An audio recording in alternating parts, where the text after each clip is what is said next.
Update. I cut off my sister years ago and now she's died. Hello everyone, this is your daily dose of mugginess. I've been a counsellor for over 20 years and I specialise in personality disorders. I'll be pointing out red flags and speculating on what personality disorder the OP might be dealing with. Dear Agnes, thank you for your advice. I wrote my sister a letter like you suggested and I found it very helpful.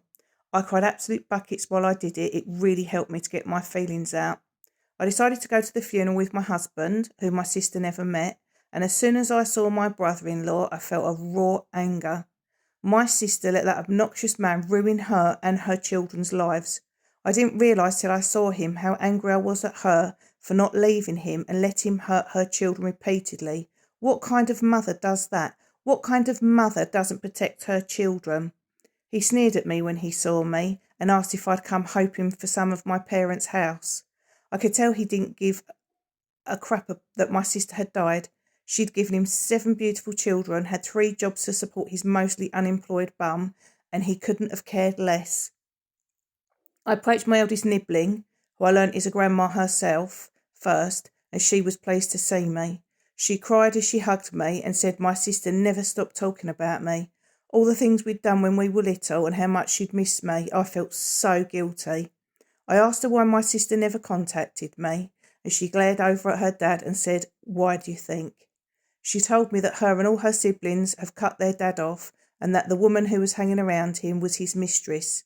They'd been together for years. My sister knew, and he repeatedly rubbed it in her face. He'd even brought her to my sister's funeral. Unbelievable. She told me how she begged my sister to leave him, but she never would. She also confirmed my suspicion that my sister left him all of the house, and she knows he'll leave it all to his mistress's kids when he dies, just to be spiteful. That would have broken my parents' hearts, knowing their grandkids won't get the inheritance that they wanted them to have.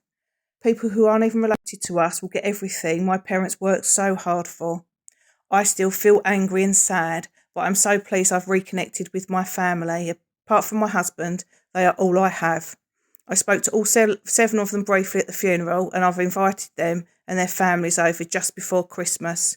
I'm hoping I can build bridges and try to make up for all the time I've lost. My reply: it sounds like your sister had dependent personality disorder. They will do anything for their partner not to leave them, even putting up with them abusing their kids, because anything is better than being alone. It's a very common personality disorder. It's a heartbreaking situation for kids to be in, and I see it all the time with my clients. It's usually the dad is a psychopath and the mum has dependent personality disorder. Children growing up wonder what they've done wrong and why they're so unlovable that one parent hurts them and the other parent just lets them. It's soul destroying. It's not until they grow up and find out about personality disorders that they realise that the problem wasn't them. This can be a very freeing experience.